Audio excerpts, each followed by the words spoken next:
I'm standing in my bedroom at 6 a.m. staring at an empty velvet box where my wife's necklace should be. 5 years since Margaret died, and that gold heart locket was the only thing of hers I kept.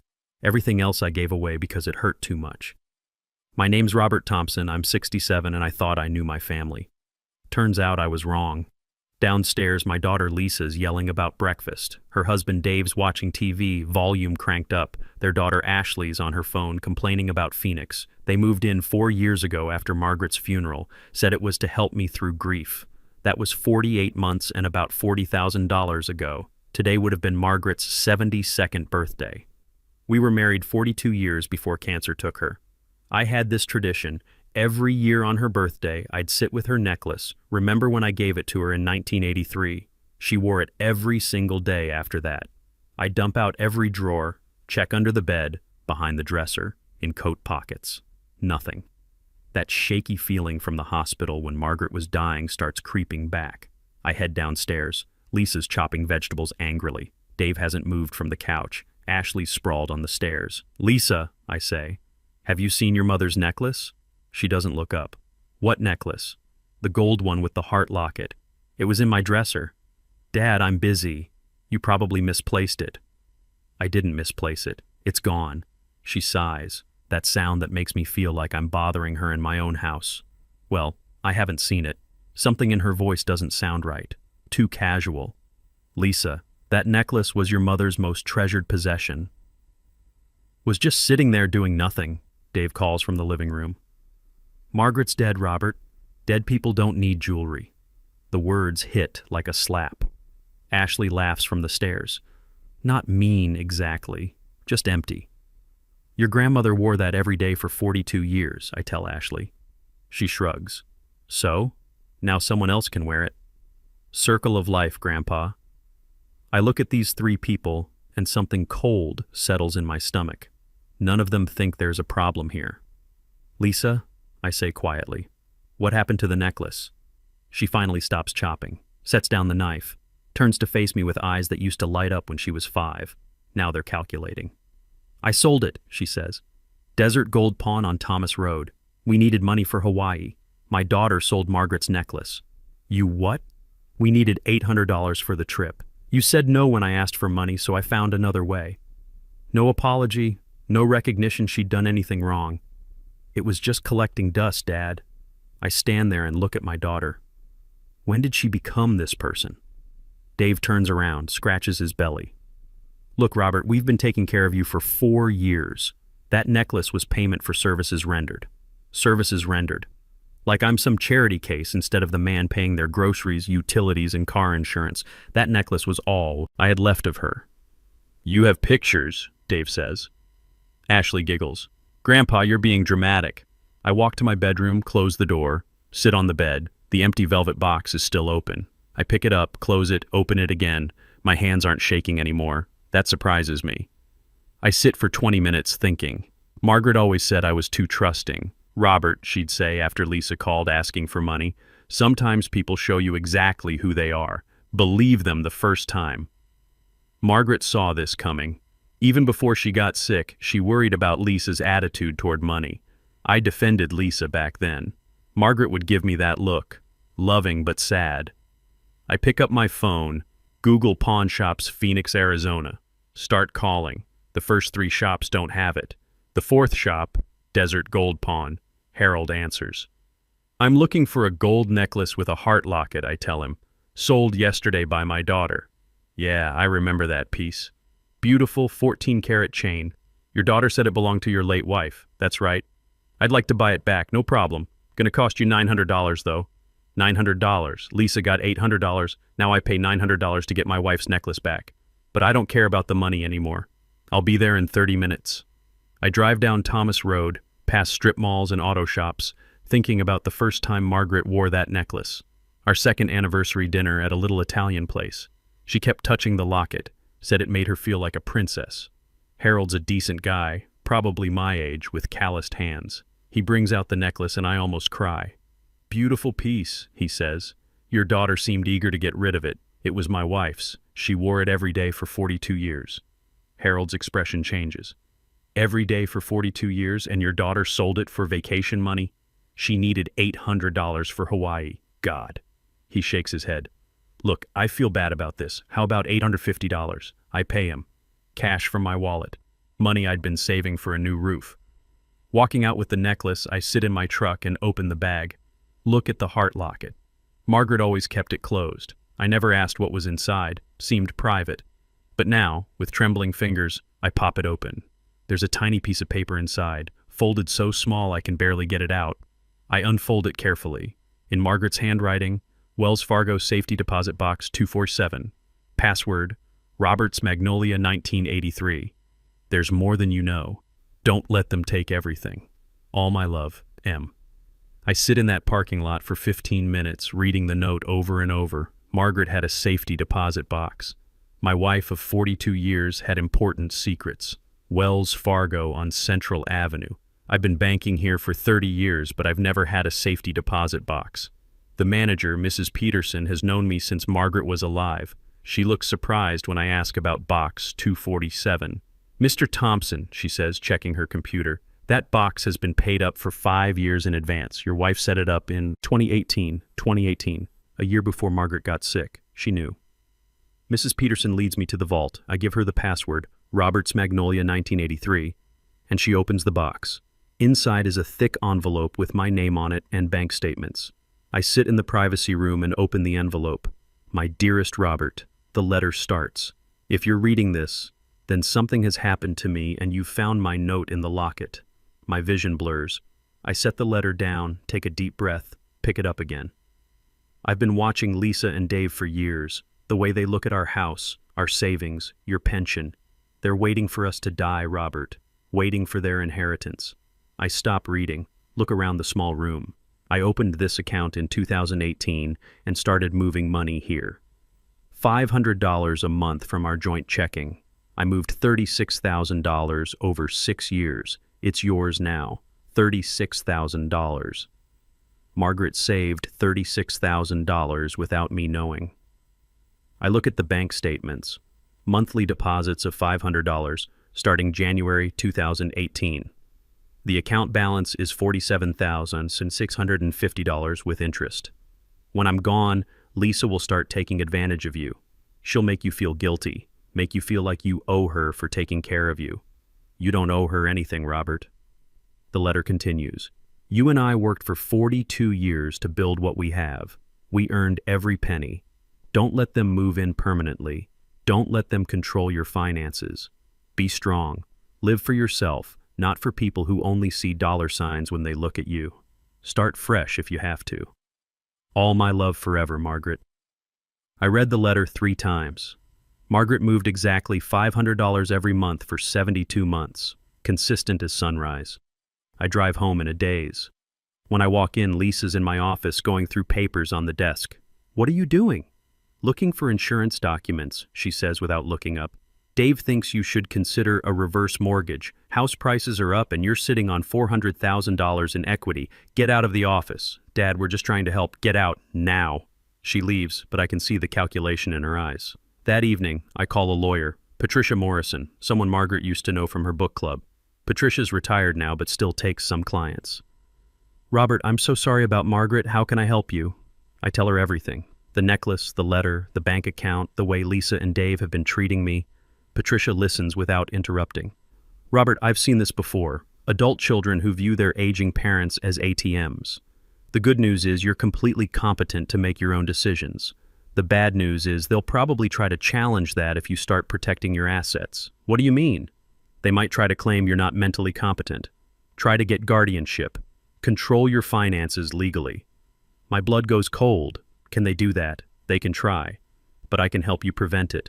First thing, we need to get you a comprehensive mental competency evaluation.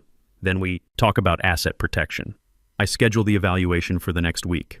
Dr. Sarah Patel, geriatric specialist. Meanwhile, I start paying attention to things I'd been ignoring.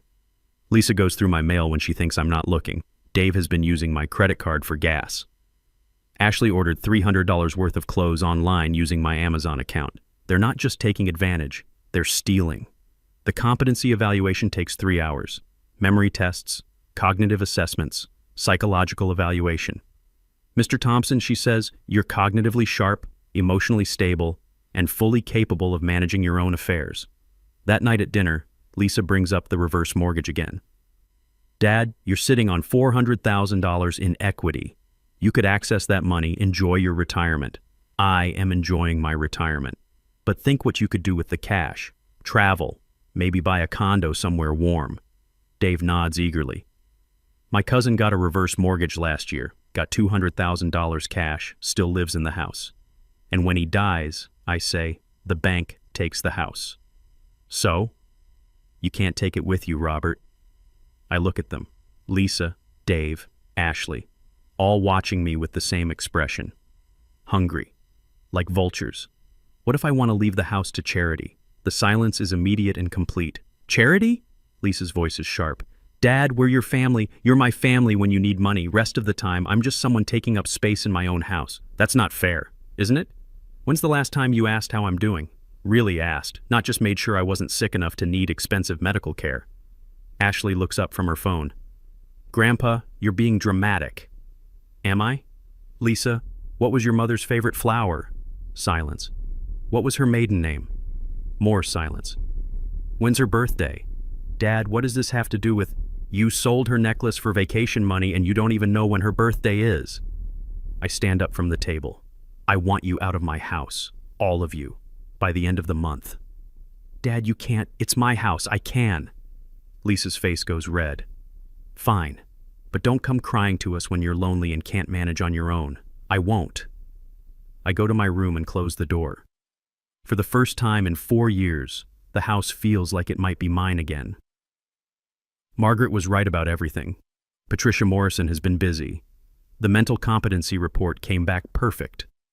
Dr. Patel wrote that I'm cognitively sharp with excellent judgment and full capacity for financial decision-making. Patricia used that to set up bulletproof asset protection, new will. Everything goes to 3 charities, the Alzheimer's Association, the local animal shelter, and the Phoenix Public Library.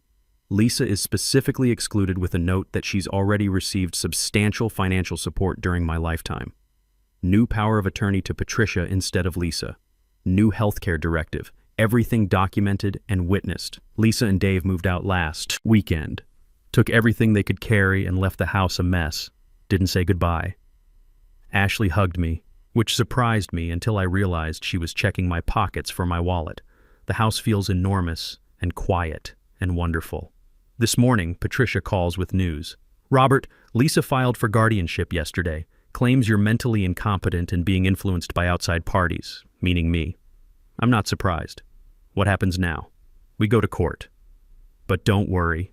We have Dr. Patel's evaluation, your medical records, the fact that you've been managing your own affairs just fine. The guardianship hearing is a joke. Lisa brings some papers she printed from the internet about elderly dementia and a sob story about how worried she is about me. I bring Dr. Patel, Patricia, my bank manager, and 3 neighbors who testify that I'm sharp as ever. The judge dismisses Lisa's petition in about 10 minutes.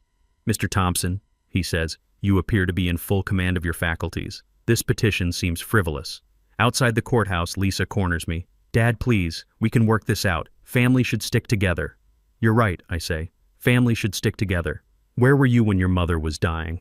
I spent 3 months sleeping in hospital chairs while you visited twice. I had work, you had priorities, and I wasn't one of them. Dave steps up. You owe us, Robert. We took care of you. You lived in my house rent-free for 4 years and stole from me. We're done. I walk away. Patricia's waiting by her car. How do you feel? She asks. Free. That afternoon, I make 2 important calls. First call is to Sarah Mitchell, a real estate agent Margaret knew. Sarah, I want to sell the house. Robert, are you sure? It's a big decision. I'm sure. I want to downsize, something smaller, easier to maintain. The market's great right now. I think we can get $450,000, maybe more. Let's do it. Second call is to Scottsdale Senior Living, not an old folks' home, an active community for people 55 and up. Golf course, workshop spaces, social activities. Mr. Thompson, we have a beautiful 2-bedroom unit available, $280,000. It includes all maintenance, landscaping, community center access. I'd like to see it. The condo is perfect. Bright, modern, manageable. The workshop space is bigger than what I had at the house. Best of all, it's mine. No one else has keys. I put in an offer that afternoon. The house sells in 8 days. Multiple offers, bidding war. Final price, $475,000. After paying off the mortgage and closing costs, I clear $380,000. Combined with Margaret's secret account and my savings, I'm sitting on almost $500,000. Moving day is strange. 42 years in that house. So many memories, but also so much sadness, especially the last 4 years with Lisa's family there. I keep Margaret's necklace, her photo albums, my tools, my books. Everything else gets donated or sold, starting fresh, like Margaret suggested. The new place feels like the new hotel at first. Too clean, too quiet, but after a week, it starts feeling like home. I set up my workshop, hang Margaret's necklace in a shadow box where I can see it every day. 2 weeks in, my doorbell rings. It's Lisa. "Dad, please, we need to talk." "No, we don't. I made mistakes. But we're family. That has to count for something." I look at her through the screen door. She looks tired, stressed, probably running out of money. "Lisa, you sold your mother's necklace for a vacation. That tells me everything I need to know about your priorities. I'll buy you another necklace. It's not about the necklace. It's about respect. You had none for me, none for your mother's memory, none for the work I did to build what we had. So that's it? You're just cutting me off?" "I'm not cutting you off. I'm protecting myself. There's a difference." She starts crying. Real tears this time, not the fake ones she used when she wanted money. "Dad, please. We're struggling. Dave lost his job. Ashley needs college money. You're 47 years old, Lisa. Figure it out." I close the door and walk back to my workshop, start sanding a jewelry box I'm making. The rhythm of the work calms me. That evening I call my old friend Dennis. We used to play chess before Lisa's family moved in and took over my life. "Robert, how are you doing?" "Better than I've been in years. Want to come over for chess this weekend? I thought you'd never ask." Saturday afternoon, Dennis comes over. We play chess on my new patio, drink beer, talk about everything except family drama. It feels normal. It feels good. "This place suits you," Dennis says. "You look relaxed." I am relaxed, for the first time in years. I tell him about Margaret's letter, about finding my backbone, about choosing myself over obligation. "Good for you," he says. Margaret was the smart one. Yeah, she was. That night, I sit in my living room looking at Margaret's necklace in its shadow box. The gold catches the lamplight, glowing softly. She saved me twice. Once by loving me for 42 years. Once by giving me permission to save myself. I'm 67, I've got health, financial security, and self-respect back. For the first time since Margaret died, I'm excited. My phone buzzes. Text from an unknown number. "Dad, this is Ashley. Can we talk?" I delete the message and block the number. Some bridges are meant to be burned. 3 months into my new life, I'm standing in my workshop at 7 a.m., coffee in hand, looking at the jewelry box I've been making, oak with dovetail joints, requiring precision and patience. The kind of project Margaret always said would keep me sane.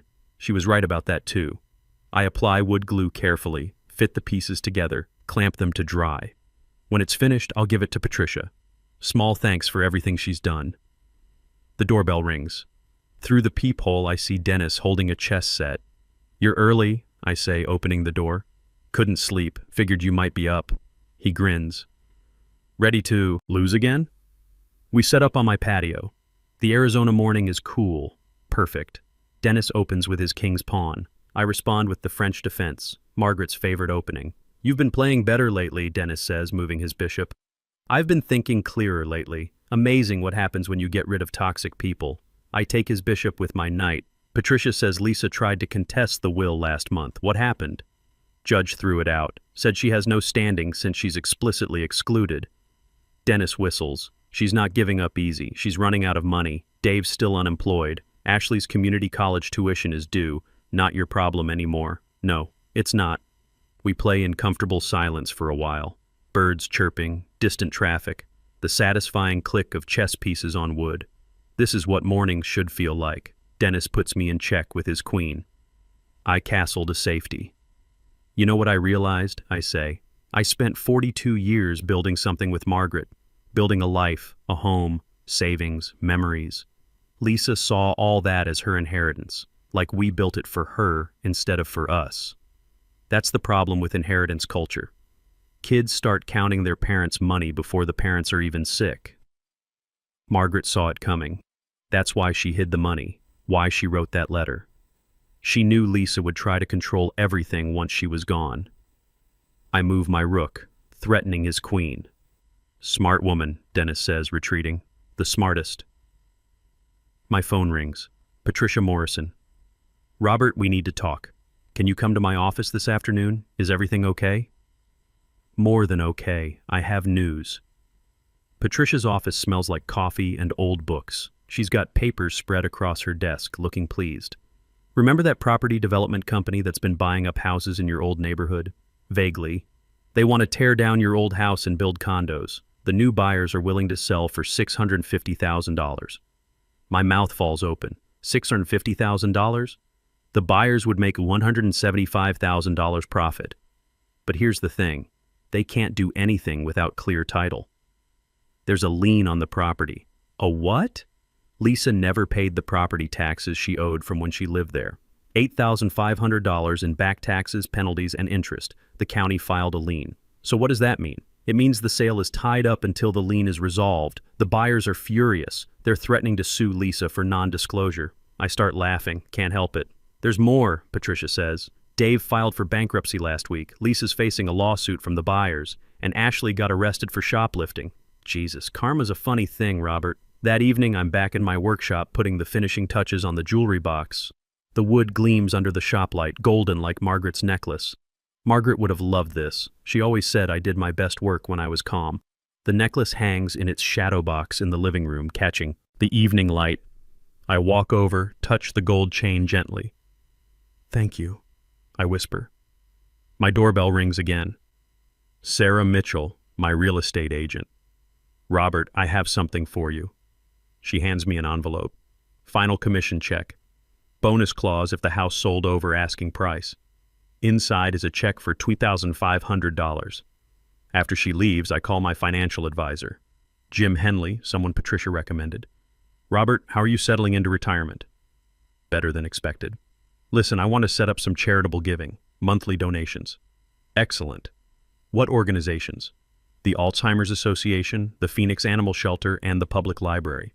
$500 a month each. That's $1,500 a month. I can afford it. I'll set it up. Automatic transfers starting next month. Saturday night, Dennis comes over for dinner. I've learned to cook simple things. Grilled chicken, roasted vegetables, salad. It tastes good when not eating in tension.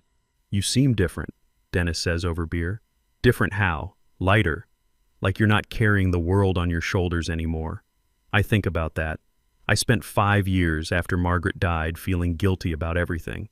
Guilty for being alive when she wasn't. Guilty for not giving Lisa enough money. And now I realize guilt was just another way of letting other people control me. We sit on my patio as the sun sets over the Scottsdale Mountains. Orange and red sky, desert silence, the kind of peace I never had when my house was full of people who saw me as an obligation. You know what the best part is? I say. What? I wake up every morning and the day belongs to me. No one's going through my mail, no one's using my credit cards, no one's making me feel bad for existing. Dennis raises his beer. To Margaret. For having the wisdom to save you from yourself. To Margaret. We drink, watching the stars come out over Arizona. Tomorrow I'll finish the jewelry box. Next week I'll start a new project, maybe a rocking chair. The future stretches ahead, unscheduled and mine. For the first time in years, that feels like more than enough.